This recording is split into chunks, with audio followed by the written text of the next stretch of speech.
Oh goodness, how does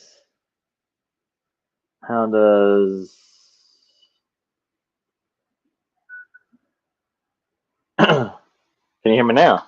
Oh yeah. Oh yeah. Oh yeah. We're working now. Here we go. Can you hear me now? Oh. There it is. You should be hearing me now, I believe, everybody. And I hope that the stream is coming in well. So I'm gonna get started. If now we hear you. There we go. Somebody said Griffin. I appreciate it, brother. All right, let's get started on War Girls. Okay, so this is the fifth cover in my uh, I got behind slash badass ladies mini pre-made release. It'll be the last cover. It's gonna be female centered again. I do a lot of female driven covers because they sell well and I enjoy doing them. So, all right. So let's get started. So I've done this really quick thumbnail. I usually don't do thumbnails. Usually I just get started with the render that I have in mind, the idea I have in mind, and then uh, go. I just go from there in Daz and flesh out the character and add the details and things that I want to put in and pose it out and get a good angle and go and go just see how where the road takes me as I work. So I'm not sure what font I'm going to use exactly off the top of my head, but I'm going to go ahead and throw in some fonts here. One of the things I like to do initially is go ahead and get my text down so that I know where my title is probably going to go. I know how things are going to fit, so I know kind of the real estate that I'm working with here in regards to my image versus my title. And I want the title this time to be pretty big. And I had to kind of thought about the title War Girls as kind of maybe the series name, and then it would have uh, a subtitle underneath it as the for book one or whatever. So while I'm working, if anybody has a question, I will do my best to answer it. Feel free to ask anything because I'm happy to tell you anything about how I work and how it goes, how I work, and how I get things done. So I mean, like the whole process, I'm open book. You ask me a question, and I'll be glad to answer it. Sometimes I do talk fast. It's a habit. If I talk too fast and you didn't understand what I said, just put it in the comments. I should see them.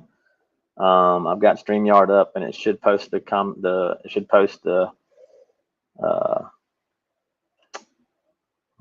post up the comment in my StreamYard feed. So I'll do my best to keep up with that. This is my second real good stream, so just bear with me as I kind of go through this. But anyway, so here, I got my text laid out. I wanted the text to be big and bold at the top. I got my subtitle or title of book one would be Hostile Wolves. We may change that as time goes on, but this is my initial driving force behind the text and the series name. So I've got it where I want to kind of be at, and now I'm going to hide it. One of the things I do like to do is look up a couple of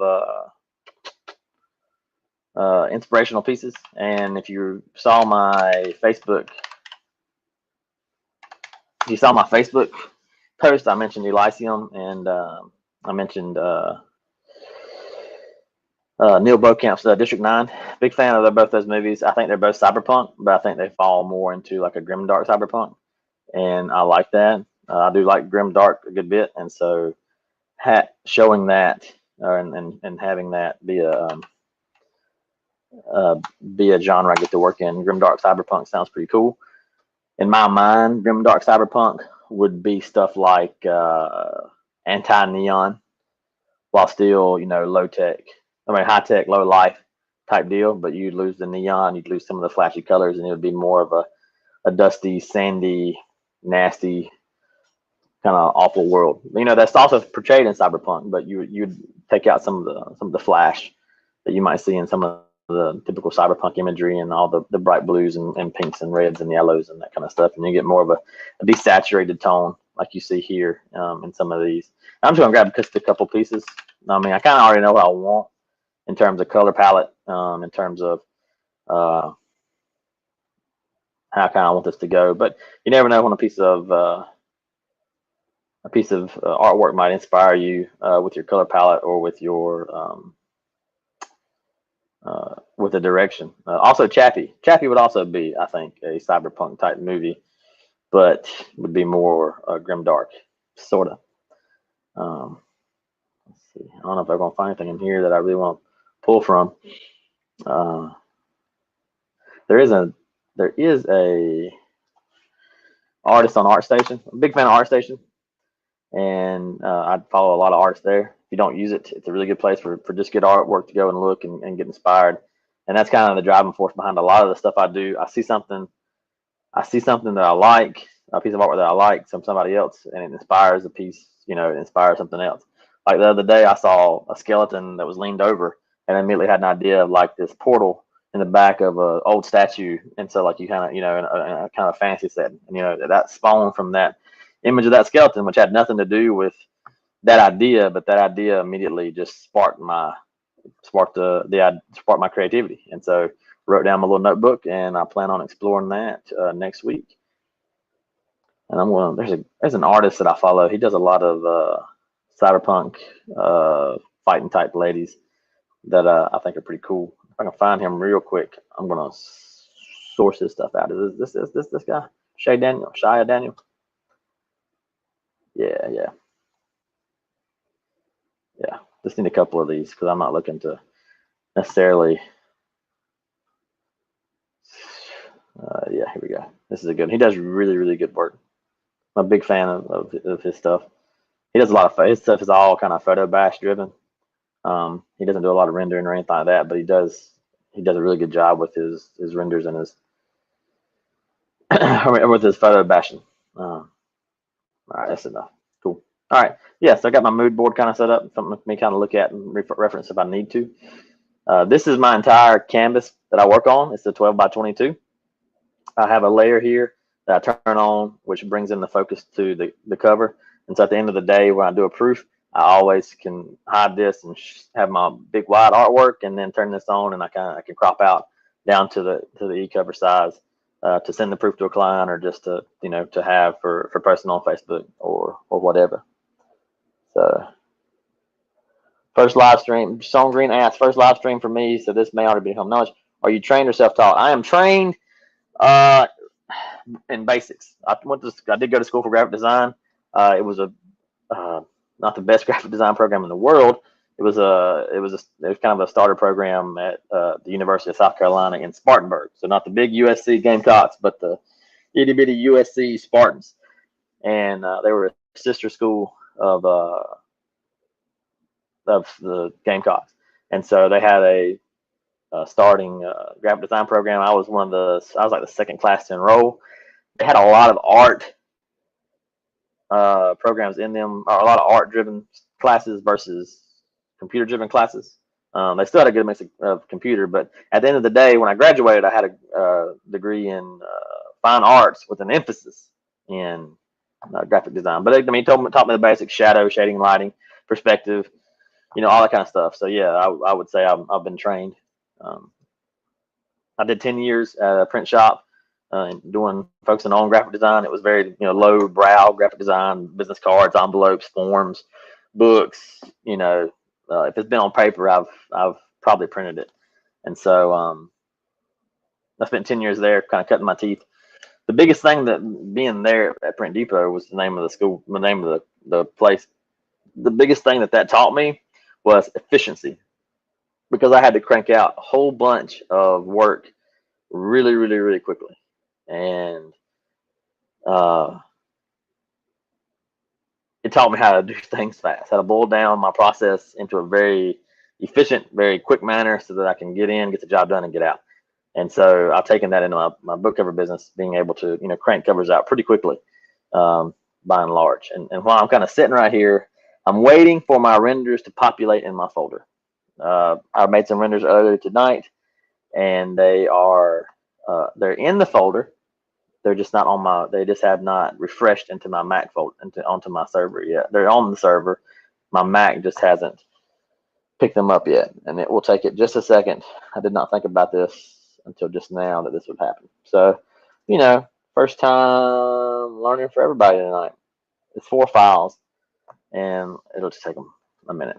So, if anybody's got any other questions about my history or about anything, I'd be happy to field that question while I wait for my renders to populate. Oh, never mind, they populate. I don't want to hear your questions. Forget it. No, I'm just playing. Please, any questions? Ask them. Okay. And you'll see kind of where you'll see my render out of the gate here that I made this evening. I started with here in just a moment. All right. Pull this down. I'm gonna hide my mood board for right now, and hide my renders real quick. So here I've got my silly little thumbnail, and you'll see here I got my render that I started with, and this is number 1. This is the main character with the cat mask that I mentioned. She's got right now just, you know, she's regular skin, 2 armed, no mech stuff has been rendered with her. No robot arms are rendered when I did this, but I rendered some other assets around it. One of the things that you can do if you do render in with Daz or whatever, you can render your assets. You can render like multiple assets on one render, and so that you can kind of batch render stuff, and that way you can come back in and pick it apart later. Like if I render like a battlefield, I'll render like 10 dead guys, you know, 2 down here in the bottom, 2 in the middle, 2 in here, and then like mid top, 2 at the top. I'll render 10 dead guys stacked, or I can just go in and cut them out and move forward. So here's the mech that I was using to render her out. I did the first render with this robot, and it had this armor on it, which I kind of didn't like after I saw the render was processing. I kind of like this open exposed thing. I think that kind of hints back at the Neil Beaucamp, if I'm saying his name right, stuff. And so this is kind of where we're headed right here. But obviously got to have some cleanup. And I'm going to go through here and chop out some of these wires so that I can use them later. I may not use all these wires, but I just rendered, you know, a batch of wires and then turned them in different directions so that I can maybe photo bash them later, because I'm not really sure how they will fit together as I do the piece. So once I get the robot arms and stuff in there, I'm not sure how it's going to go. So I'm going to hide them for right now. Here's my main girl. One of the things I would recommend, excuse me, one of the things I recommend doing, I got choked. Ooh, all right. One of the things I recommend doing, working with smart objects. You don't have to use smart objects for every piece of material you use or every piece of every layer, but smart objects are tremendous and extremely valuable. And I started using them, you know, years back, and they have proven to continue to be extremely valuable in my my workflow. So if you don't use smart objects, look it up. They're super simple and they're super helpful. So, all right, Sean asks, when I render in Daz, do you focus on lighting or do you do that in Photoshop? The lighting has always eluded me in Daz, so I've really used scene lighting. I'd render most of my lighting in Daz. Now there will be edits that I make in Photoshop, you know, adjustments to shadows, adjustments to just certain areas. But I try to get my lighting set up in Daz because it gives me the most accurate. It gives me the best look automatically. I don't have to go in there and spend extra hours trying to fight Photoshop to make something look right, you know. And so definitely try to render in Daz, the lighting in Daz. If you're looking for Daz lighting tips, I really can't tell you many. I just buy Daz lighting rigs. That's it. Like I just find ones that like have cool lighting, and then I just click on the button and it loads the lighting up, and then I hit the render button. That's it. There's some other little things I've learned along the way, but the basic premise is lighting rig. This one right here is called the Boss Pro lighting rig. You see the way she looks. So if you look up Boss Pro lighting in Daz, you'll see this set. All you gotta do is click on the lighting. It throws the lights in the scene. It's got a beautiful little thing that says turn this toward the camera. You turn it toward the camera, and then you hit the render button, and it renders like this. And you know, you got to make sure your pixel stuff is all, you know, your pixels and stuff are up there. But other than that, man, bam, done. You know, so I have learned more things about lighting along the way, but that's kind of that's a good place to start. So all right, so I got her. I'm gonna drag. She is here. Oh, nope, don't open that up. Open up my smart object. I'm gonna drag this fella in here. And again, this is a Daz model. It's something called Mech 8 or something. I can't remember what his name is. He's a very popular Daz robot. And then I got some wires, and we're gonna work on her. This is where I'm gonna be at for the next little bit. So, how long do I let a piece render for? It just depends. Tonight I set this up at 7 p.m. tonight, and so I rendered her, this robot, the other robot, and I also rendered a big tank. I don't know where he's at. I saw him just a minute ago. Is he in here? Yeah, right here. Big guy. I rendered him too. So these three items here, the robots and the tank, rendered for about 5 minutes a piece. She rendered for about an hour because skin takes the longest to render. I do have a nice rig though. I invested heavily in my equipment to make sure that I don't have to waste time with renders. But I used to have a PC where I had to start it. I would just set up all my renders during the daytime, and then at night I would just start one before I went to bed, so that in the morning, you know, one would be done. And you know, that worked, but you know, it came to the point where I couldn't function like that anymore, because if you're trying to use the same computer to render and do Photoshop, you're not gonna have a good time. No one's gonna be happy with that situation. And so I render on a PC, and I use them, and I do all my compositing on a Mac. So again, this is me picking up pieces of this along the way. You know, at first I just had the Mac, and I rendered in Daz on Mac, and then I bought a little bitty Nook PC and rendered on my Nook PC. And as my business grew, I continued to just kind of evolve my workshop, and I'm planning to involve it even more. This tomorrow, hopefully, I'm going to be ordering a new computer, because my PC that I have now is not the best in the world. It makes me frustrated on a daily basis. Today, my PC has crashed 5 times, and it's a nice PC. I'm not really sure what the deal is, so I'm going to upgrade to another one, because I can't take it anymore. The constant crashes. I save, like it says, you know, if you ever heard save early, save often. I save my dad's stuff every 2 minutes almost. Like if I make a change, I save it. I make a change to the file, I save it, because I don't know when it's going to actually shut off on me, because it can just happen in the split moment. So I can't work like that. So I've got to get a new rig in.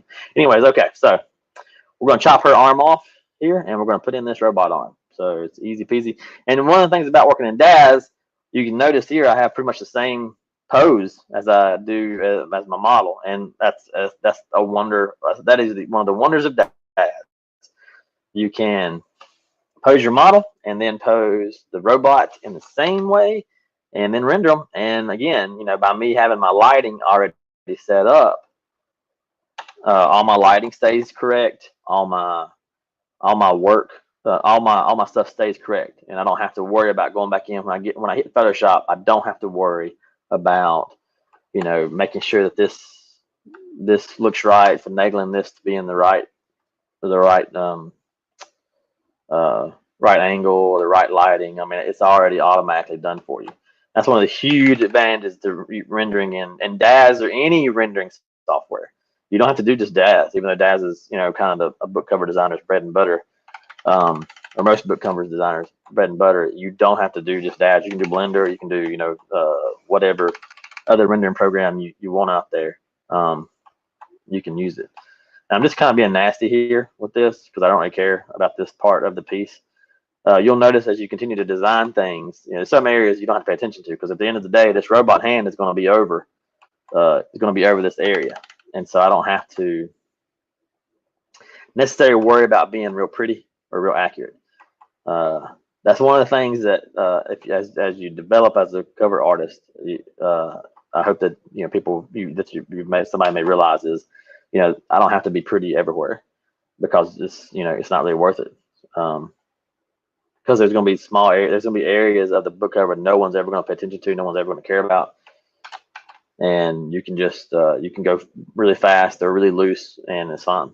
So, all right, I'm gonna put her arm in. What I did here was I chopped up the arm. I want the hand to be in front, and I want the forearm to be behind.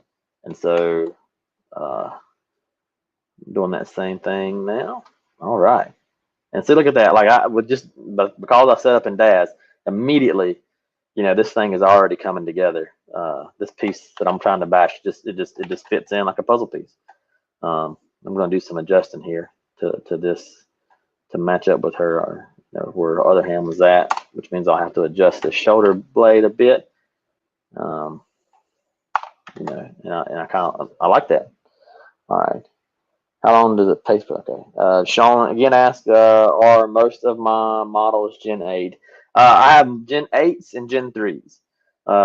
Gen 3s, with the Genesis 3 versions that were released, I don't know, 4 or 5 years ago, they really began to get the quality of the render really began to increase exponentially, to the point where some of the renders, like the Darius 3s, the Darius Gen 3s, oh my gosh, man, you can render that guy, and he looks, in my opinion, like a real person.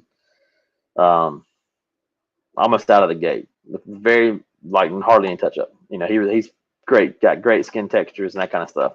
And so the Gen 3s really began to evolve the Daz stuff, and really began to put Daz on the map in terms of rendering and Daz's viability. There's some Gen 2 stuff that works really well, but Gen 3 is really where the process really begins to take take hold. Oops, I meant to do that. Hit the invert button. There we go.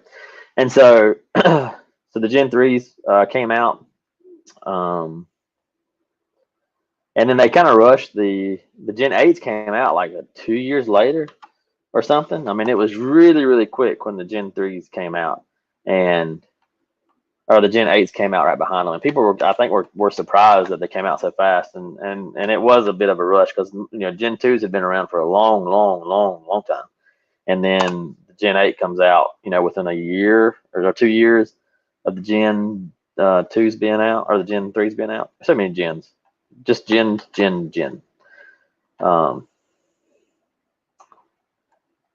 But yeah, Gen 3s, Gen 8s. With most of it now probably being Gen 8s. I've since this is my full-time business, I've sunk a fair bit of change into Daz, and into my I don't like that at all, into Daz and into my 3D assets. All right, so yeah, I got a weird foreshortening issue happening here. I had thought about her hand would hang over the gun like that. I'm not really sure I like that, because it kind of kills her silhouette. One of the things I would suggest, like as you become as you look at designing covers and that kind of stuff, is how the silhouette looks. And this looks okay. There's some great pieces here on the edge. There's really there's some dynamic parts here, but this right hand or left hand gets kind of wonky. Kind of looks like a short stubby hand. Take my strong hand. So I'm not sure I like that. I could put it back to her regular arm, or I could hop over to my PC, and you can't see this part, but I'm on my PC right now, and I am going to pull up this file. I already still have it open, and I am going to render a new hand really quickly, or a new arm really quickly.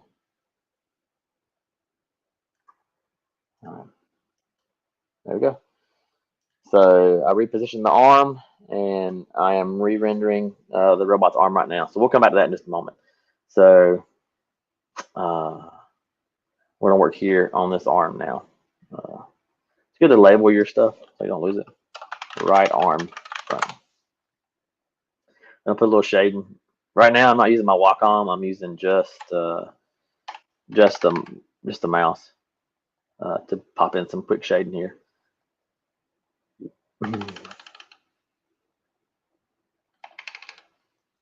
So you'll hear me hitting my keyboard, tapping the keys.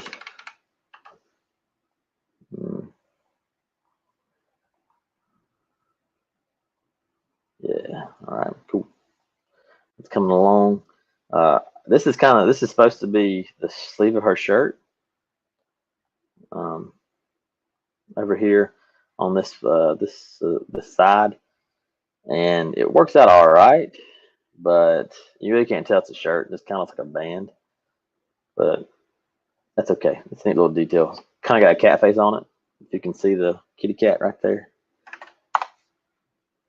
And I'm going to just warp this a little bit. Oops. I'll go back and select. Shit. Sorry. There may be mild language during this process. Just FYI. So cover your kids' ears. All right. Yeah. Gonna pull this in a little bit and make it look like it's hanging off of there. And that's the detail that most people probably aren't going to see, but it's still there. All right. So I got my arm rendering. I'm going to throw in some shading. Some more shading here on this this finger and this hand.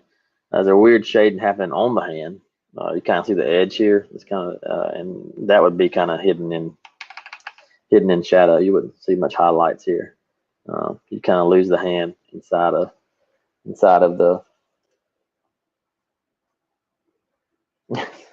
inside of it would just be overshadowed by the gun. So that beard keeps growing. It does. The beard keeps growing and the hair keeps leaving. That's why I got a hat on. Makes my life that much more easier. Makes me look prettier. All right, so let's play some wires here.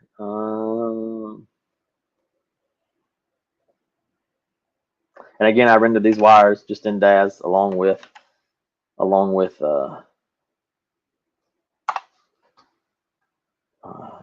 my lady. And it's little stuff like this, like these wires that will give you some really cool details that people may not notice, but if somebody looks at your work or somebody looks at what's going on, they'll gives the impression you put a lot more detail into it, which I mean you are putting more detail into it. And these details aren't necessarily important for the cover. They're not going to always sell it because they're going to be such a minute piece. I grabbed the wrong thing. Yeah, sorry. Cut mask on the wrong piece. But they are just cool little things that you can add in to beef up your piece. It really is in the details, man. To really set yourself apart from other people. And it can be just small. It can be just like one or two details. I'm not talking about going here and putting wires across this whole thing and going all out. It can be just a couple little extra tidbits of work will help your cover, your art set itself apart from the rest of the competition. Not real sure what I'm doing. Just playing around. This is just experimental stage. One of the things I do that Mariah Sinclair pointed out that I hadn't really thought of is I kind of just go forward and don't go back. It's like I just make my decisions very quickly and just go on them. Just keep going. Don't slow down, kind of thing. And that does come, I think, like she said, with experience.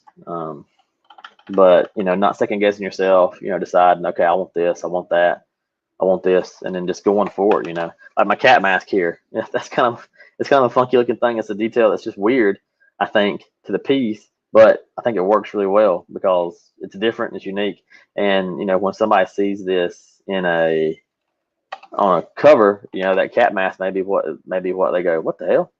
Let's check that out. What's that about? And and that's just one detail. You know, I could not have done the robot arm or anything, and then just did the cat mask, and that might have that's going to be, you know, enough to get people's attention. You know, Purple Cow. If you've ever read that book or heard that book, it's by Seth Godin, I believe, and that's what he talks about. He's like, you know, if you're driving down the road and you see a pasture and you see a bunch of brown cows, you don't really care about the brown cows. But if you see a purple cow, it makes you stop and makes you look and go, what's that about? You know? And so it's definitely worth thinking about. And, you know, so going into cover design with the mindset of, you know, I'm going to try and make my covers be purple cows every time. Somehow they stand out. Somehow they're different. Somehow they're, you know, they are just different from the rest. It means a lot. All right. And I'm going to reuse this piece. Reuse your assets. If you're using an image or using, you know, pieces of a thing, reuse your assets, man. I mean, that's huge. You know, I wonder, I got that hand rendering. I'm wondering if I should cut her hand off. Like, you know, maybe she's had damage, and maybe she's had damage and she's injured to some degree, so she's lost an arm. That might be kind of cool. And I'm going in here and just kind of cleaning up these gun barrels real quick because I did a very, very, very quick cutout, and they're looking rough.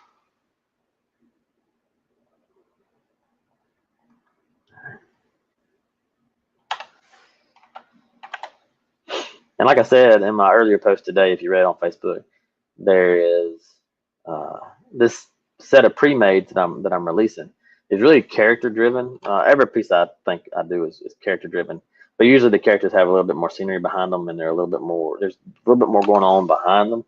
These are a bit simplified, but I wanted the characters to really be powerful and really stand out. And you know, they're the showpiece to the whole thing, you know. And that's what I was trying to kind of go for with these pieces. All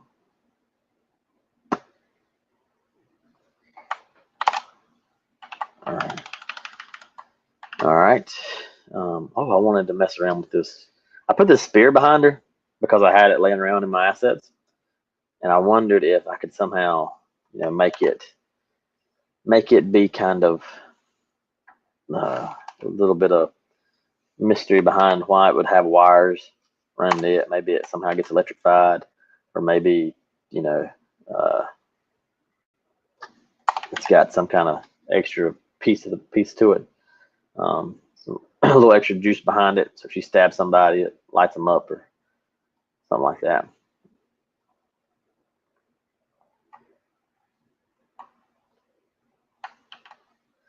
All right.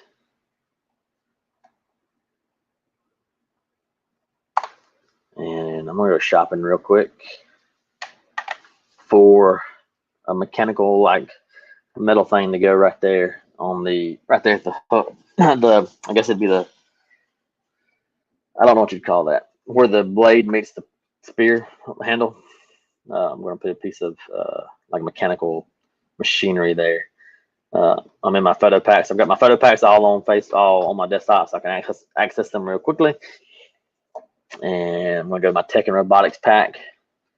I picked these up from photosbashin.co, I believe is the website now. And they were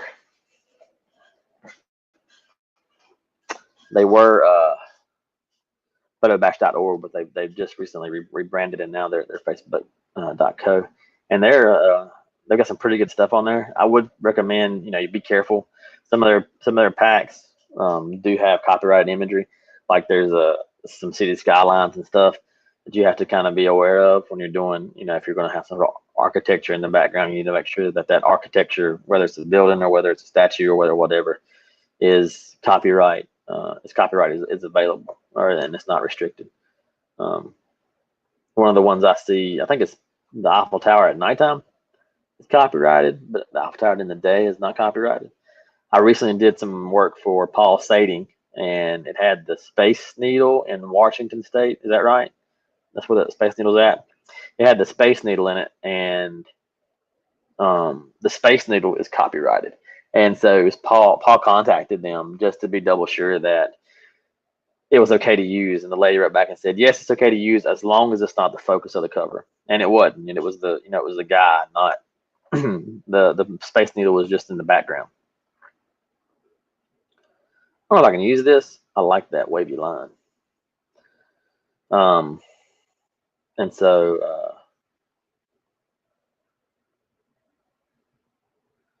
oh, I like that too. See, this is cool. We're gonna grab a couple things here while we're shopping. I'm still looking for just a mechanical little piece. But yeah, and so like I said, he contacted them and they said that it was okay to use it as long as it wasn't the main piece, and it wasn't, and so it was cool to use. So but yeah, if you're using any kind of architecture, you need to be very, very careful, careful of that. And I'm realizing right now, you guys aren't watching me shop. You guys are just watching the screen, my Photoshop screen. Let me grab something really quickly, and I'll be back on there. One cool thing about StreamYard is you can stream your just the one program. You don't have to stream your whole entire computer system or computer screen, so people can't necessarily see your emails or anything like that if you're clicking around. I think that's pretty neat. You know what? Let's just draw it. I mean, why am I doing this? Okay. Is there something here I can use? Maybe this. We'll grab that. Oh. All right.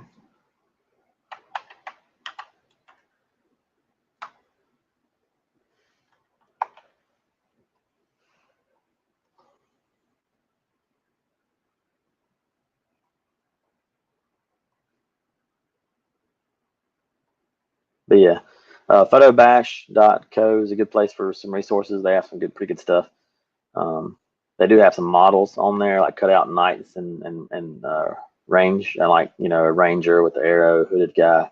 And they come with the model release and all that kind of stuff, which is awesome. They also recently branched into 3D design kits, which is pretty cool. More and more people are doing them.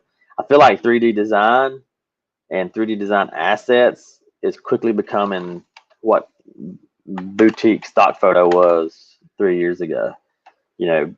All kinds of companies are really starting to get into the 3D asset creation, and it's just that business is booming.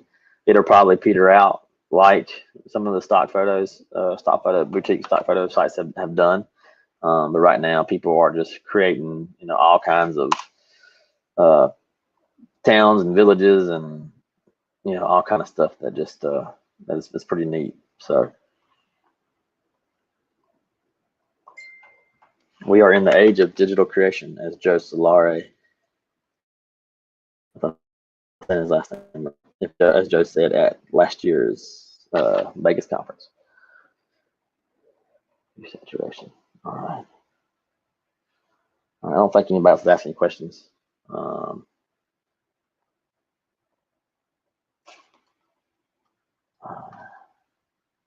Yeah. All right. I had a YouTuber ask me, "Am I streaming? Am I streaming on YouTube?" I'm streaming on YouTube right now and Facebook Live, which is again the great thing about StreamYard. You can stream to both at the same time.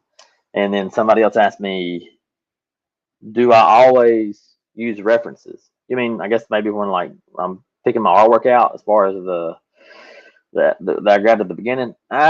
It depends. Honestly, not very often. I wanted to pull some of those here just because I thought I might have need for them, just to kind of look back at. But again, the point of the reference isn't to copy or recreate a pose or anything like that. The whole point is to use it as inspiration. All right. I'm gonna pull this thing. Let's see if I can. It's all about seeing how things line up. Oh yeah, how about that? We'll do something, or maybe this wire is coming off the back side of this box. Sorry, I keep adjusting my seat.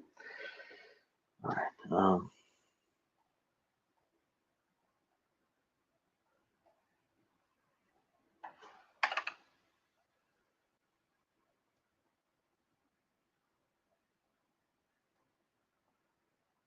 I like to work non-destructively, so I use a lot of what is that called?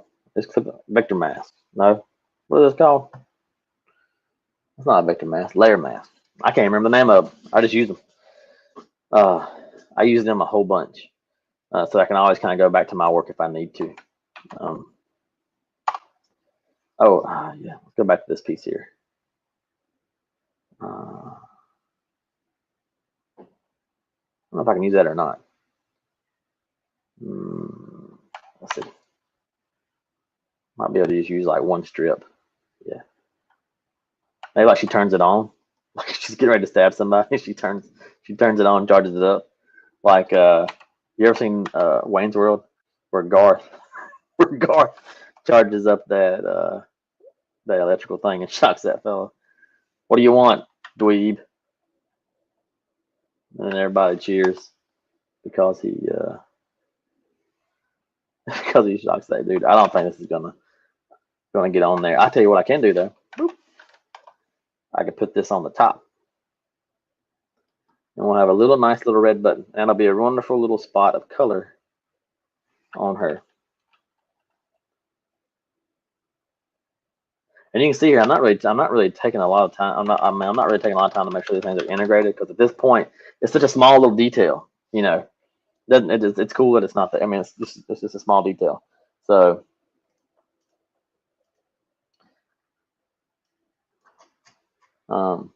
and that's part of the process sometimes, just getting lost in some of the details, and being, being happy that you're just working and creating and putting stuff together. All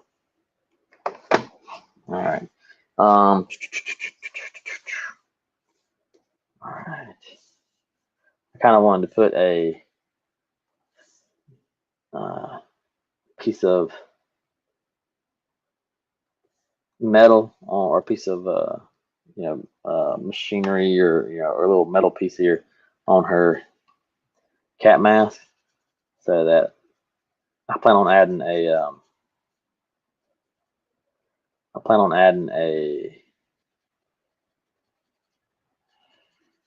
maybe a holographic overlay in just a minute or a little bit, and then we'll go from there. And again, like I said, I'm putting a lot of time and effort into her, because she is where the magic's at right now. Like she's where I'm going to be for the duration, for the mainly this cover. The background I want to put together is going to go together very, very quickly. I don't expect to spend 15 minutes or less putting my background together, because it's not as important as she is right now.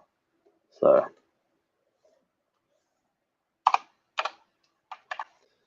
I'm just coming in here and clipping some stuff off, so that it kind of gets uniform and pretty.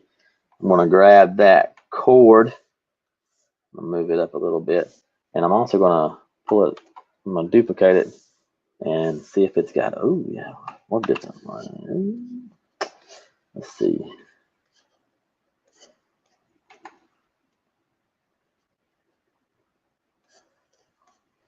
Yeah, something like that right there. I'm going to chop off this back end of this cord. I don't need it.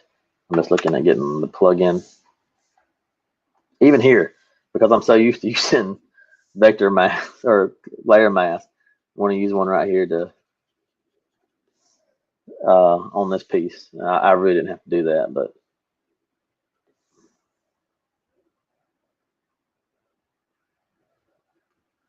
all right. Gonna put some lights on it real quick.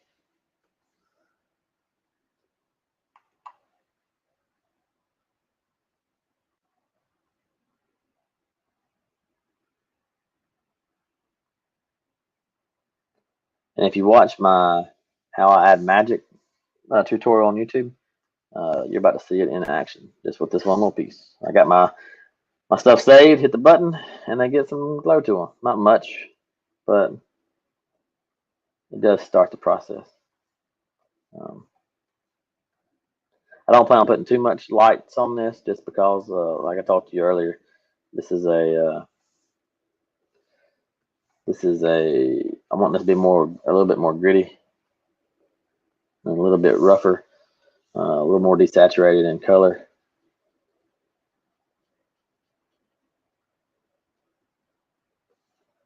I may come back around here and mess with this a little more.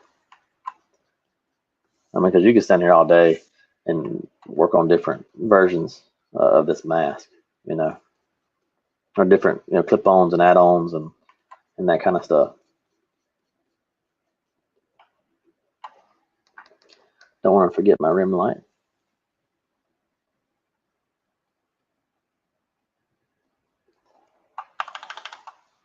All right. While we were doing this, my render has finished of that robot arm. I'm going to grab it real quick, so bear with me. There it is. Oh, boop, boop.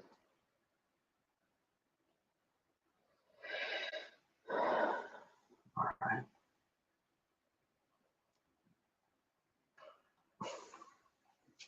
Okay. Robot arm is done. Grab it, and I'll pop it in here and see what it looks like. Add it in. The robot model is pretty big compared to, or is decent size compared to the female that I used. I should have scaled him down so that I wouldn't have to do so much scaling, but this works out really well. I wanted to show with her augmentation, I wanted to show where she her robot arm kind of disappears in her vest here, but here I wanted to show, you know, where the flesh meets the robot arm and kind of what that would look like. So we're going to draw back in again, working with the layer mask. So I can draw back in. I haven't lost anything. We're going to say she lost her arm right here on the elbow, and I'm going to just grab some pieces of the robot arm that already exists. Like I said, use your assets, reuse your assets in a piece. Because I mean, you want to get your miles worth out of them, and so you know, definitely use little bits and pieces where you can.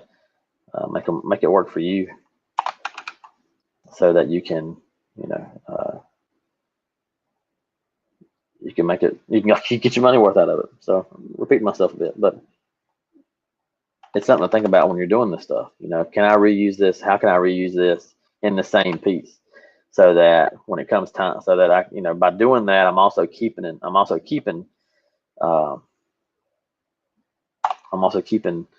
my some continuity, you know, because now I'm using the same metal texture, and it's also used elsewhere in the piece, and so that means that really begins to mean a lot. You know, people's eyes devour things very quickly, and so, you know, they'll pick up consistencies extremely easily. And so if you have the same pattern that repeats, or you have the same texture that you can get to repeat, you know, it really does start to play a part and have an effect. So where would we be without our wires? Let's put some more wires in here. Where's that arm at? Okay. I'm going to draw back in her arm just a little bit, because we got a little bit peeking through.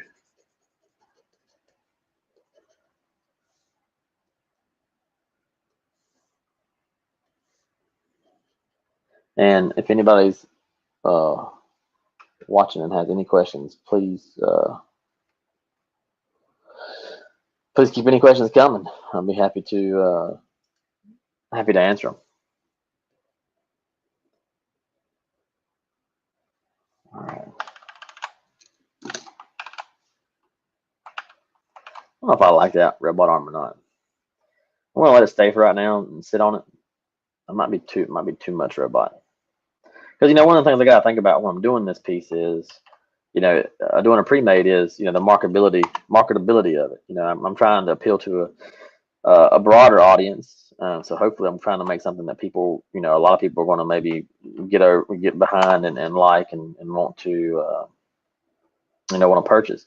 So, you never know. You may get the one thing that's a unicorn where it only takes one person who's like, I know exactly what I'm going to do for that. I know the exact story. Somebody who already knows what what they want. But you really want to try to make sure you hit maybe a broader spectrum to give yourself more opportunity to be able to sell your product.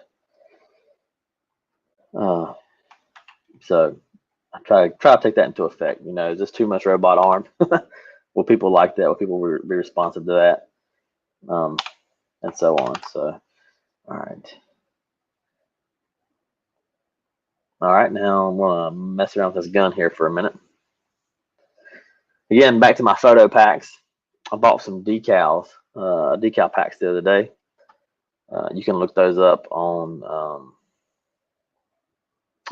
These came from ArtStation, and let me just share my screen so you're not lost in the. Maybe I can't share the screen. Right, I can't go back. I can stop the screen share, but I can't go back. Okay. I bought some decal packs when I was on that ArtStation the other day. They had some good sales going on, and I was able to pick up a couple packs that were pretty cool. And decal packs are just PNGs. These are cyberpunk decal packs that I was able to get my hands on. This guy just makes up these fake companies and that kind of stuff, and then he sells the packs. And you just you pick them up and you can use them for for those small details that in your pieces to really make a cool effect or make it more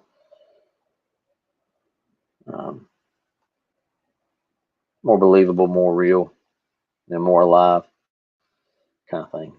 Let's see. We'll go with these for right now. See how these work out. We'll let this decal be on the gun. One of the cool things about one of the cool little techniques people don't use a lot in Photoshop, I think, is the little sliders in. If you double click on your layer, you get these blend if sliders, and you can hold down your option button and drag them, and they begin to blend the lower level layer, whatever it is, with your current top layer. And so you can drag them, and you get different. You drag each layer, each little side arrow or side triangle, and you get different different effects. Some of them are stronger than others. Some of them aren't as strong, but they're still ways for you to blend in your images a little bit better. I'm gonna add a little bit of blur to this, just to knock down the crispness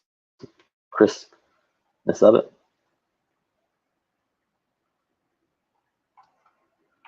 All right.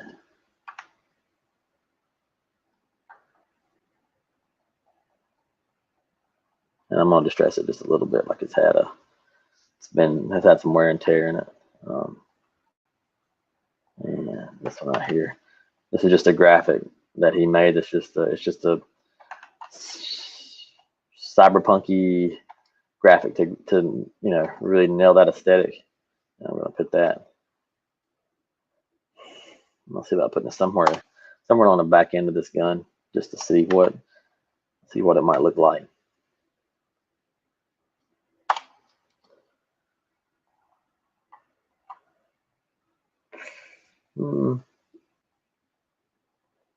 Okay, yeah. Pull it up here. I'm gonna put it right there.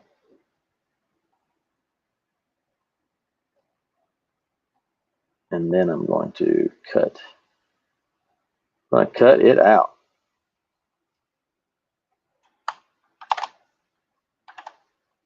Yeah, and that begins to make it, gives it another kind of look. My scope ended up being a different shade. I guess when I rendered it, I wasn't paying attention. Ended up being a different shade than the gun. I was grabbing textures. I was moving really fast this afternoon or this evening, trying to get my render set up. My plans for the day got kind of sidetracked, and so I had to push everything by like 2 or 3 hours today, and so I wasn't rendering this stuff until 6:30 ish this evening, and so I just had to roll with it and move as fast as I thought I could.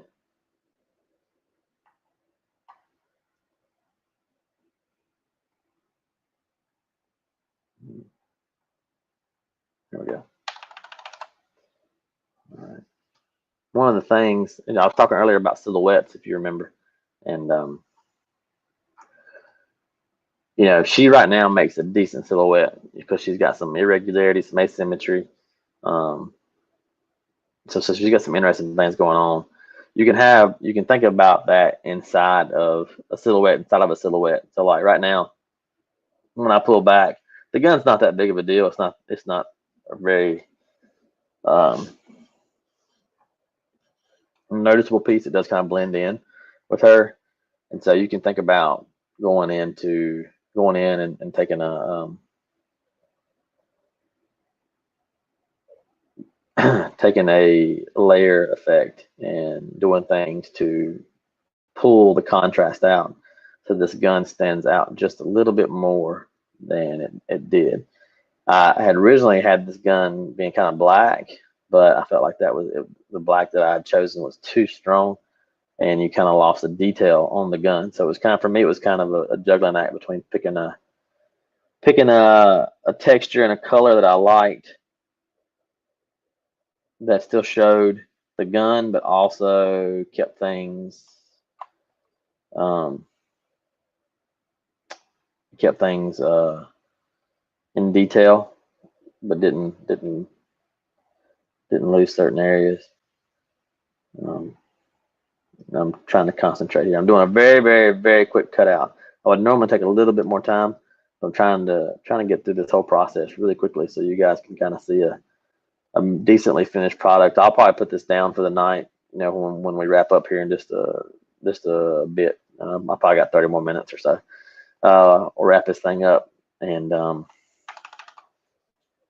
put it down for the evening and come back tomorrow so I can see it with fresh eyes and change anything that I want to change. So I cut it out real quick with the pen tool, and then I chose to convert my pen tool to a selection. And now I can change the way the gun looks here. I can make it brighter, which kind of works. I can make it darker. Inversely, I can grab my layer mask and invert it, and I can do the same with her. So I could darken her down, brighten her up. I can do things that way too if I want to. I think the best route is going to be adjusting the gun and not adjusting her, because I think I really liked I really liked how the gun brightened up right here, and you kind of get a nice little edge. I did do a quick cut. You can see I got some mess ups here with the barrel. That's super easy to fix. I don't really care about the barrels being too noticeable. People would see it and assume that the barrels are there, and that's okay. This right here kind of works out for me. So I like that. I like where this is going. I am going to save it real quick. I'm going to pop back into my main cover, and here it goes. I've got her, kind of got her working out like I want to. I am going to go ahead and rough in the background so we can kind of see where I'm going with that. My original idea was to just kind of have her at the wheel of some huge machine, kind of like that. So I would only really need, would only really need that part of the machine. I think maybe though I could pull it in and do something like this and give it a little more a little more detail, and you kind of get some nice strong lines in there. Yeah, okay, cool. Now for my coloring.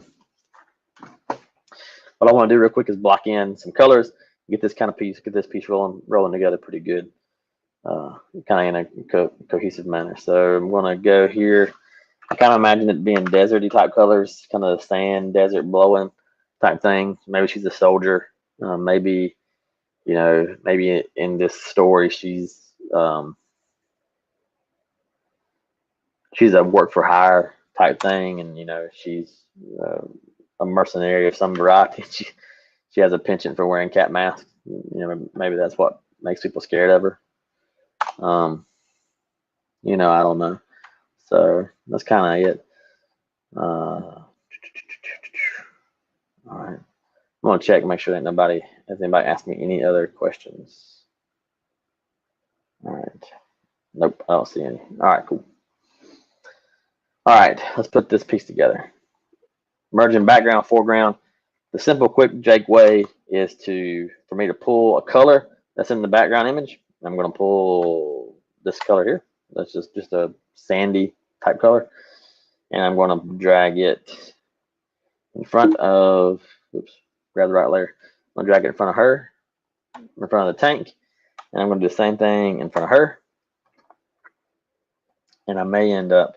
I don't really sure I like that blue in the background, because in my mind I kind of had it being very simple. I didn't want a lot of colors coming in, so I may crush these blues real quick. Like hue saturation, pull them down. Yeah, okay, cool. Yeah, all right. And then I get my two. Maybe I usually have 2 or 3 of these little, I guess you call them blending layers. I usually always pull them from the bottom, just a gradient layer with just grabbing one color, and it just fades to fades to nothing, fades to transparency. And then I take a layer mask, good old fashioned layer mask. Then I take a very organic brush, which is a smoky. I've got this smoky kind of brush, and I come in here and I just start erasing things away. With the goal of making sure that she stays. I can see her. She's going to be the darkest thing on the piece, because she's going to be foreground, and I want her to be. I want her to be the shot, the focal point here. Same thing. I'm going to put a layer mask on the background, and I'm just going to come in here and just pull in some rough stuff. So I'm pulling some rough texture, so that you kind of begin to see. Just breaks in the dust or in the atmosphere. I'm a huge fan of atmosphere. If you watch my previous stream, I'm a big fan of it. I love it. It's a very cool, very quick way to make things blend together really easy. It also makes things kind of dynamic. I always have debris floating in the air in every cover I do, because I like it. I think it's awesome. So I think it adds these little details that you can throw in really quickly that just kind of help pull a piece together. So I'm going to knock back this tank a little bit more. It's a bit more detail than I want. So it's a bit too much. Pull him up a little bit here. And I'm going to throw an exposure layer on him. I don't use the offset layer very much, but you can use it in these instances to blend things away. That's going the wrong way, really, for what I'm wanting to do.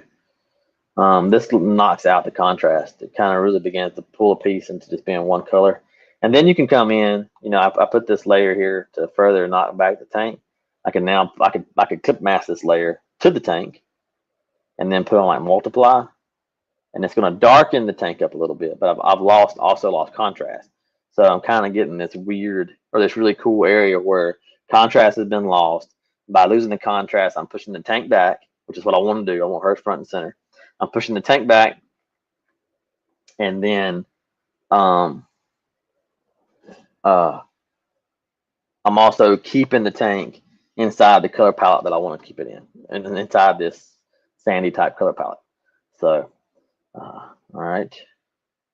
I am going to darken the foreground because, again, as things come closer to you, they're usually darker. They're usually more color. I'm going to not get I want to make it just a shade or two darker than the background. All right. All right. I like this tank. I'm going to make me another one, and I'm going to make him a lot smaller.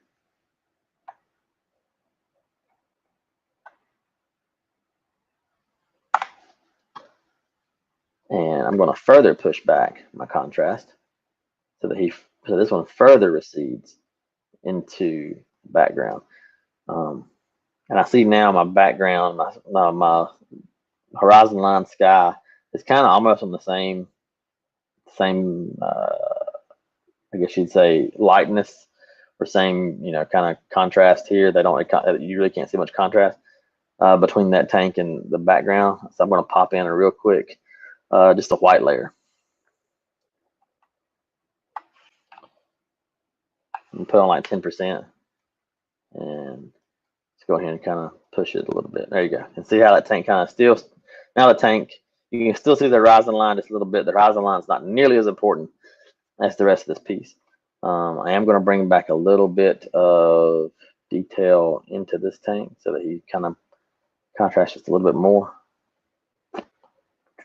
Looking at my main piece, put in a real quick cover crop. I'm still not sold on that hand. If anybody's watching still after an hour, if anybody's watching, should I leave the robotic hand or should I lose the robotic hand? I probably need to go and do some more detail work on it, but I don't know if I should keep it or drop it. Okay, messing with her. I'm gonna put a color balance layer on her, make her a little bit warmer. One of my favorite things to do is to add a inner glow layer, set the color dodge. You get some nice little, you can get some highlights with that. I don't need many of them here. You can right click, if you do an effects layer, a layer effects, you can right click on it and hit create layer. It'll turn that layer effect into a layer actually that you can then go in and edit. And I'm just kind of dragging, I put a layer mask on it. I'm really just wanting to keep those highlights near her head or near the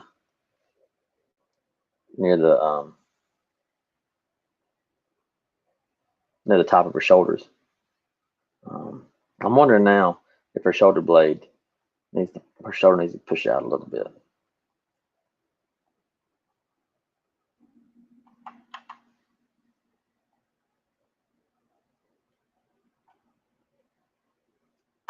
So it kind of rounds out, because it looks like her shoulder's kind of sloping just a little bit.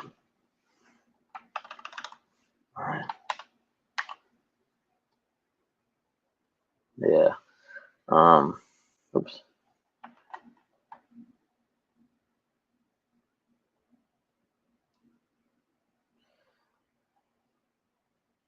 All right. I'm gonna put some grunge on her. There she is in the desert, so she's gotten kind of dirtied up.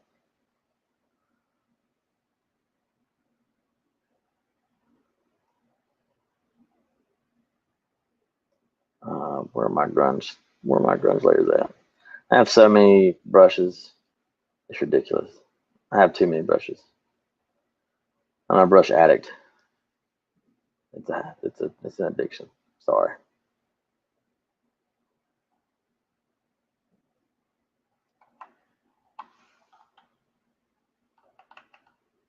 Most of the brushes you'll probably see me use are usually Ron's brushes. You can get them on Daz's website. They're pretty cool. Most of the brushes are really well done,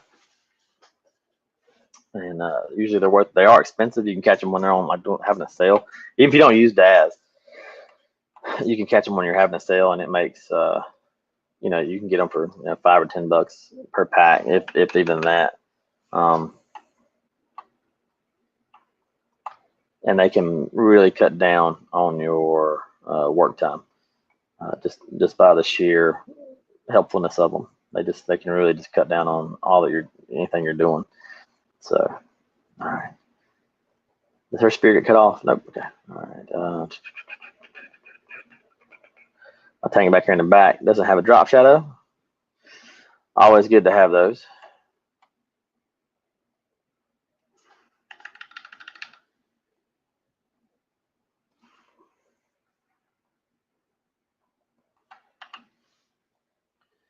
I can tell you right now, that's the wrong color drop shadow. So let's do this. Still the wrong color. Yeah, that's better. I'm gonna put a blur layer on this one, make it look like it's moving. Motion blur. A little bit of movement. I'm gonna do the same thing on this one. Before I do that on this one, let's rasterize this layer, and now I'm going to convert it to a grunge layer. I'm going to convert it to a small object. I'm gonna go ahead and put some grunge on this, and it'll be blurry, but it's just another level of another little small, quick level of detail that you know, just helps to unify the piece. I got some, yeah, right here. Again, this right here is Ron Brush's his Apocalypse pack. It's got some great stuff on it. And I'm just coming in here and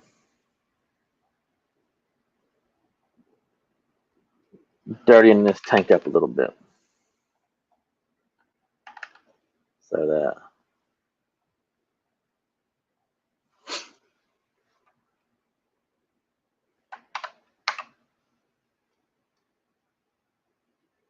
it has a neat quick effect on it. See up through there, you can see it now when it's moving. And now we got this really cool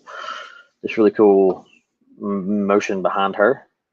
I'm going to put some smoke in the distance. Again, I'm going to use a Ron brush. Ron's brushes steam and smoke. If I remember, that's the name of it correctly. It's a green right there. Yeah. I'm going to throw some smoke back here in the background to kind of give me a battlefield type deal. One of the things to keep in mind, if you're putting motion into a piece, always kind of have your motion going in the same direction. So like my smoke here is going to be going in the same exact direction. Not quite the same, because I mean it's going up and to the right, but you know, you're still getting that same to the right kind of motion, and it helps to pull the eye and give the readers a little bit of movement, a little bit of dynamic looks to them.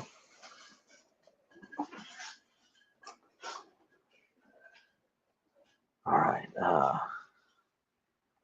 think that tank needs to be a little less contrasty. Yeah. All right. I want to play with the HUD. I talked about putting a HUD around her cat mask, just to kind of add some detail to it. And I want to see if I can find one that I like. I like that one. Yes. You can't see it. I forget. I'm sharing my Photoshop screen. You guys can't see this thing. Give me 1 second. It'll pop up. I apologize.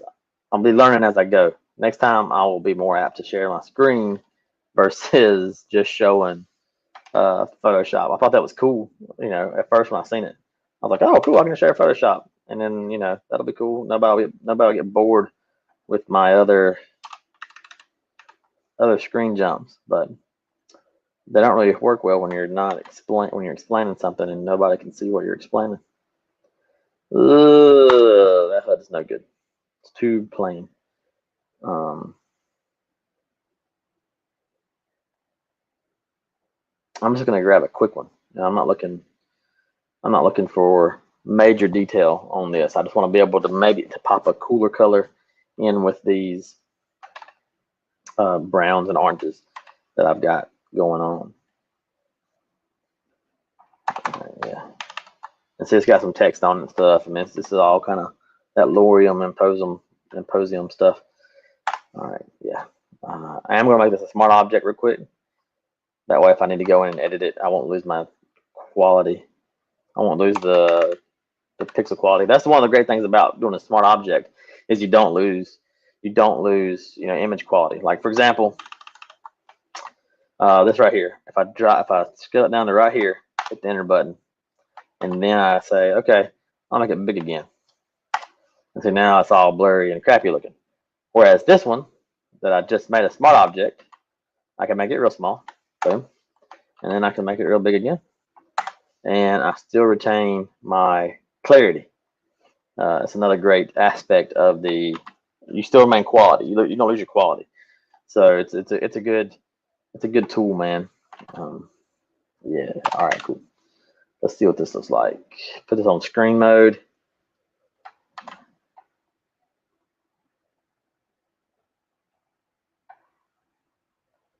I'm going to warp it a little bit here. I'll pull this end back around. Kind of like she's reading a heads up, reading her HUD, getting some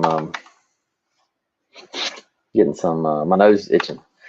My long beard, one of the problems with my long beard is I have a mustache. The mustache hairs irritate the edges of my nose. And you'd think after 6 months of dealing with a mustache and a beard, I would be used to it. I am not at all.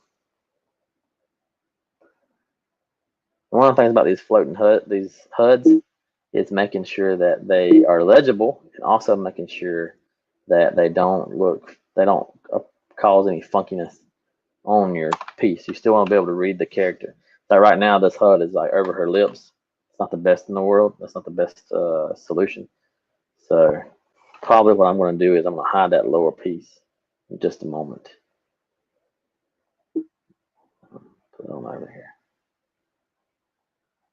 Now I'm just right now just kind of messing around, trying to make it look like she's got kind of a wrapped around display. Yeah, okay. I am going to hide, name it HUD so I can always find it.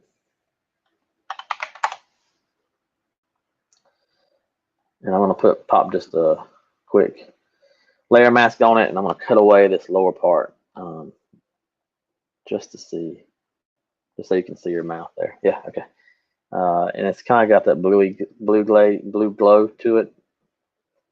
And I'm going to go in and find blue here and just pop it on her face. Switch it to overlay. I put a clip mask on. So this is a clip mask on to just her face. I'll put it on her overlay, and then I'm going to scale it back on opacity. I don't want a lot of blue there.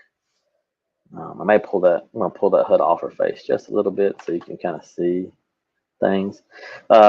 Real quick trick again for smart objects. I made this tank a smart object, and now what I want to do here is, you see the HUD gets lost against this lightly colored background.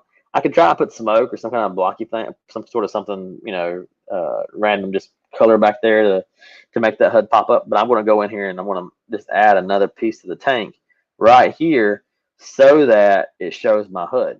And so where if I'd done made this blurry, I couldn't do that real easy. So I'm going to go in here now. I got my smart object. I have my unblurry tank, and I'm just going to copy and paste a piece of the tank here, and I'm going to pull it down, and I'm just going to see about integrating it back. And it's not going to look that good here in this still shot. Not going to look good at all, actually, and that's okay because she hides most of it. I just need to be able to pull down and see the HUD. So you can see right there, it's coming along. That works. I don't get all the HUD I want, so I'm going to push this up a little bit right here. I got a weird cut right there. I don't like that. All right, now I'm going to save it and close it. And, see, that's better. And you can't tell anything's wrong with that tank back there in the background. It's just a quick pop in, and there you go. Oh yeah, once you put a layer mask on something that's a smart object, you can't use warp anymore. So I took my layer mask off, just drug it down to a lower layer, and I'm gonna tweak this just a little bit more. Yeah, okay. I'll pull it back up, and I'm gonna play with some of the levels of it, some of the levels, and see if I can get it to pop off a little bit more. There we go. There we go. There we go. There's a weird curve. Oh, damn it. Hey, I don't remember if I remember me telling you if you put a layer mask on a smart object, you can't work it anymore. So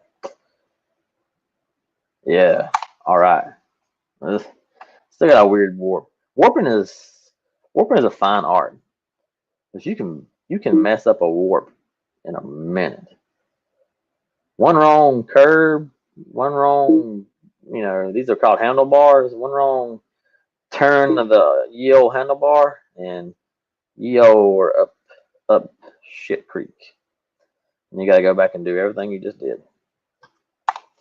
Remember, we added these little doohickeys right here. Let's play with them a little bit. Again, this is going to be a very small detail, but I want to act like this is getting projected. So, took my quick selection tool. Where was that called? What is this called? Polygon lasso tool. I don't even know the names of these tools, guys. I'm sorry. And I'm going to pull a little bit whiter light. And yeah, there we go. All right. And I'm going to put a motion blur on that. Maybe a Gauss, no, not motion blur, but a Gaussian. I don't know how to say that. And then I'm going to come with the layer mask. This is too much, it's too heavy, and I'm going to just knock back some of these things. But just so you can kind of see that, this thing is getting projected.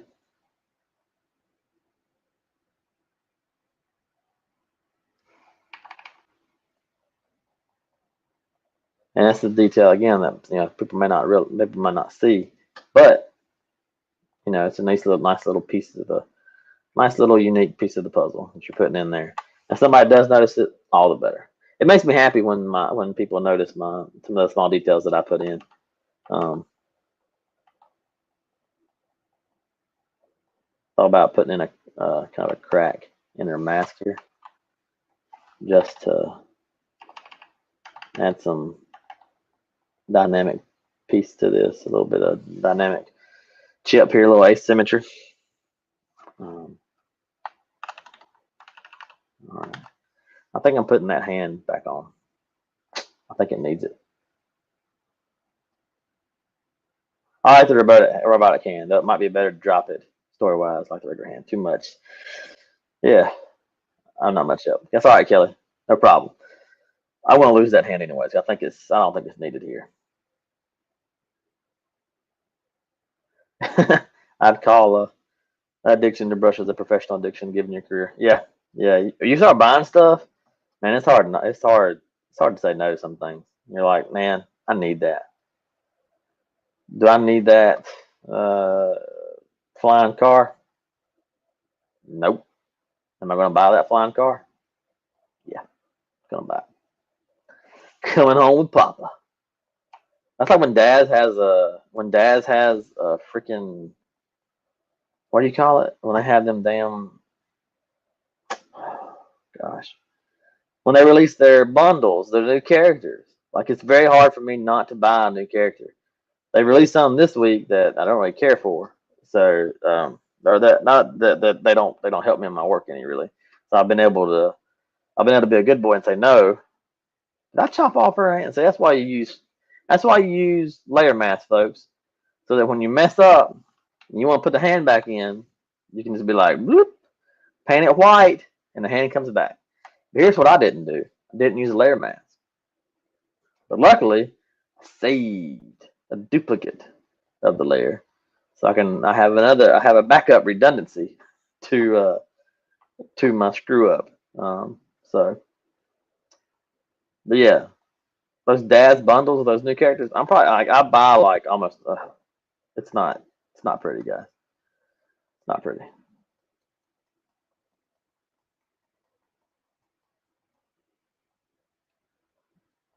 And if you remember, I had those wonderful mood board I was going to pull from. I haven't even looked at it.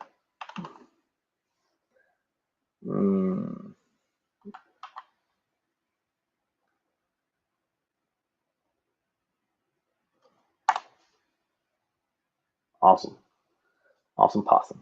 All right, yeah,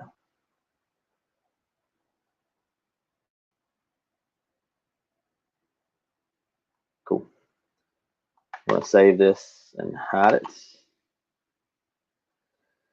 I like where my little projecting idea was going, but I don't like that line that's created right there. Feels like it creates a weird shape on her face. I wonder if I made it white, and I wonder if I made my hood just a little bit bigger. I wonder if that would help my thoughts about it.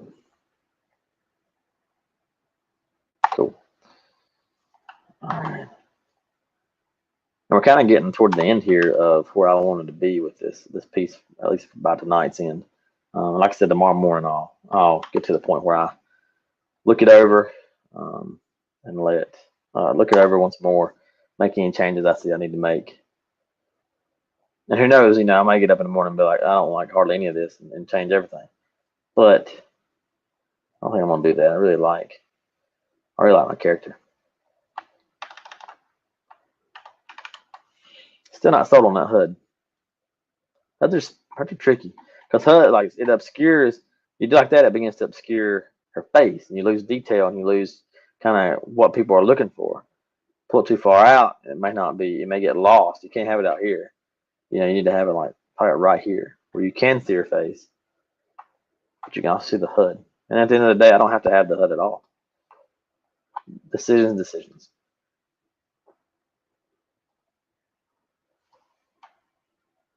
I've duplicated my layer. I put it on screen mode, and then I hid the layer mask. So I'm gonna go back in here and make some highlights here for her, just to kind of brighten up some of her areas. I am going to pull in this brownie color on her, and just I'm gonna fade it back a little bit, or I'm gonna fade it back a fair bit. I got some grunge in her hair I need to get rid of.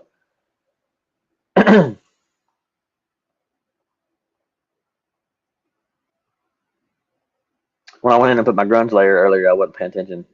Usually when I put my grunge layers in, I go back in. I put too much grunge in random spots, and I have to go back in and edit it out. So instead of trying to be real specific in the first pass, I can be kind of messy in the first pass, and then I can go back in and clean it up. That's the best way for me to work, is to do too much and then pull it back. So, all right, let's look at text. I can tell right now I've made her too big, which is all right. I can pull her down here, but then if you pull her down here and keep her the same size, she gets a weird cut off at her leg, at her hips, and that's not really where you want to be at. Let's see.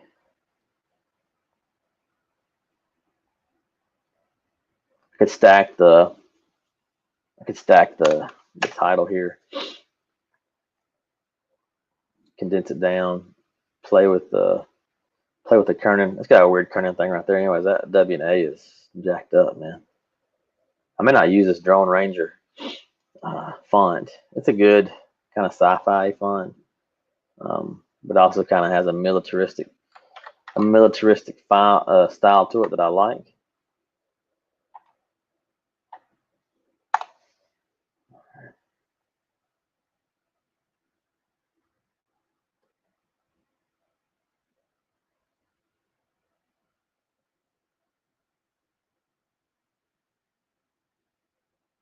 Kelly said she had a nice time with Daz's Black Friday sale.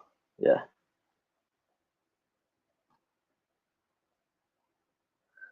I didn't buy much from them this past time. I figured that I would end up spending spending money with them because I usually do. They usually have some sales that I like, but they didn't have anything going on that I cared for. I may have missed out on what they were selling, but I didn't see anything there that I liked. I did buy some assets though from other dealers. From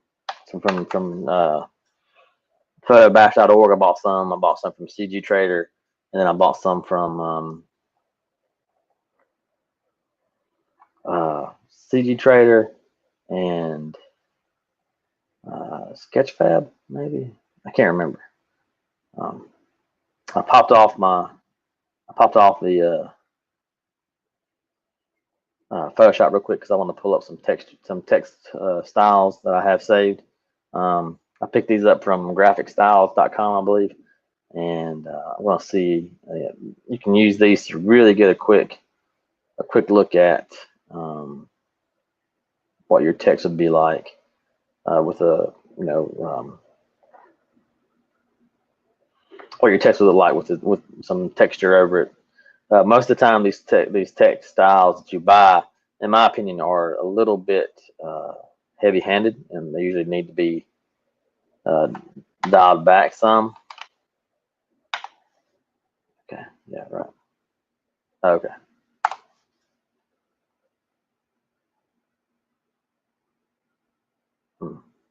And so that's another thing about textile. Sometimes they don't give you the instructions behind using them.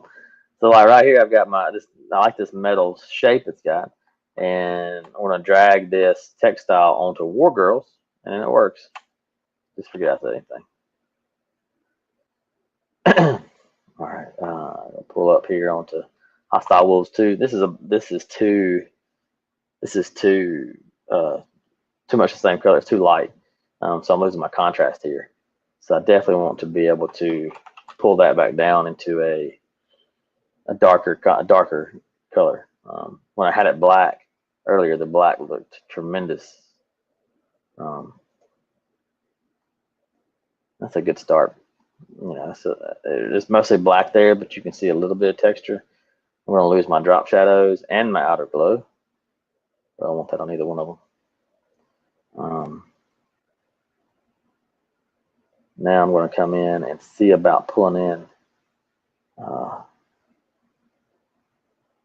some more grunge overlay type deals. Let's see here. Grunge. I'm going to grab some grunge textures. So bear with me just momentarily while you stare at my Photoshop screen while I go and grab a grunge texture. Come on.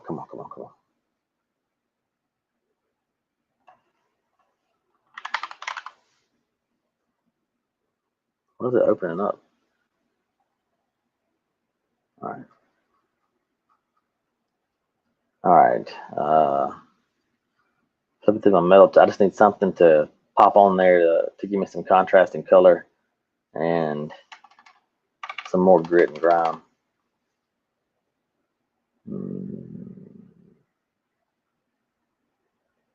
This may work. We'll see.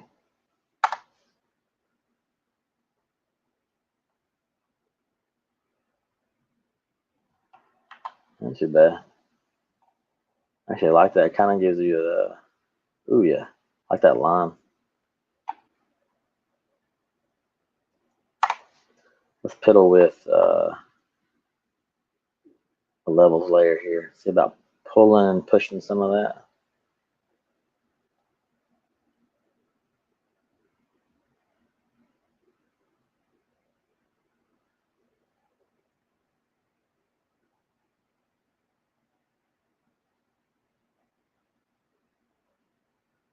It's not bad. Not bad to get us started. I'm going to put a text layer, not text layer, a layer mask layer on my text group, and we're going to come back in here. Another one of the bronze brushes. Got to select the black. I'm just going to knock back some of these pieces and see what happens. All right, just knocking back. I'm just hiding, using the black to hide the text, and I'm going to switch it back to white now. Put white back in it to pull back in some of the text. It's okay. I may end up making this red or something, putting a red overlay on it in just a minute to bring in a decent color. I'm gonna flip through Ron's brushes again. This is his war brush pack, I believe. I thought he might have tire track. So I thought, I got these tanks. I could pull that element into the typography by having like a tank track going through the piece. I don't have tire track. Okay, that's all right. Depositphotos.com here. Here we go. Depositphotos.com. I'm gonna type in tire track again. Bear with me. I should not have chosen Photoshop share screen only.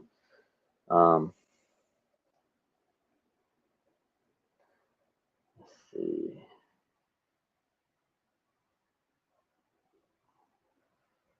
I'm gonna grab a couple of these. I like that one. Download vector. All right. 1 second to download this, and we will be back at it.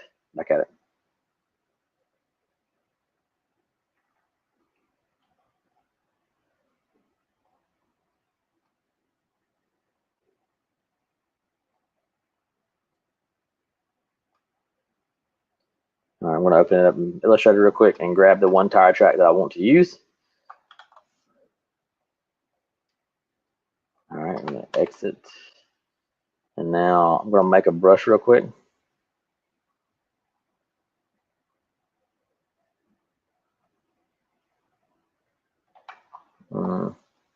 Image size, like 300.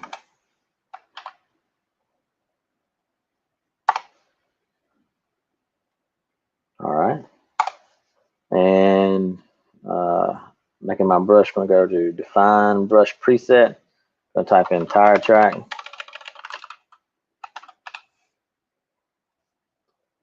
And then we're going to hop back over to War Girls. Hey, remember what I said, save early, save often?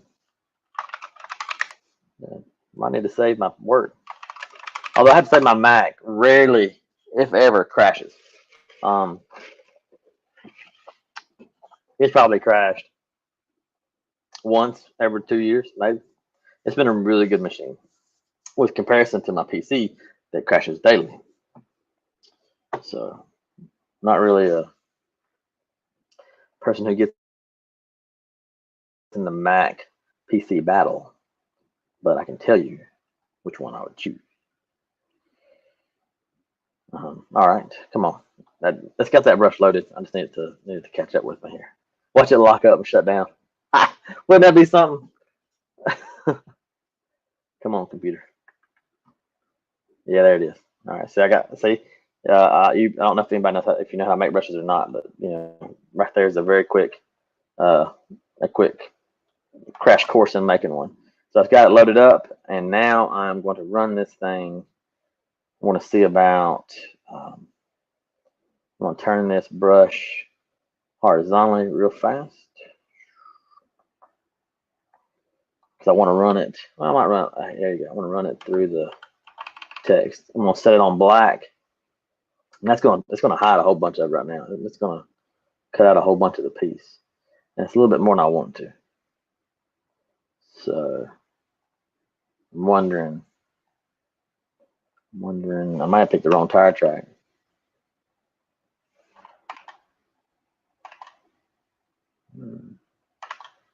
Okay, let's try it this way. I made a fresh layer and put it inside my folder so that now the tire track is taking on the attributes of my metal texture and stuff. That's a bit rough. It's very hard to see. Not really happy with that. I may need to table this for the night and look at it fresh in the morning. Because I like the idea of that tire track going through there. But I'm not real sure if I'm going to be able to get it to cooperate like I want it to. And see, part of this stuff sometimes is just experimental. Like I had the idea for the tire tracks, and it may not work out, and I may have to just step back and punt it.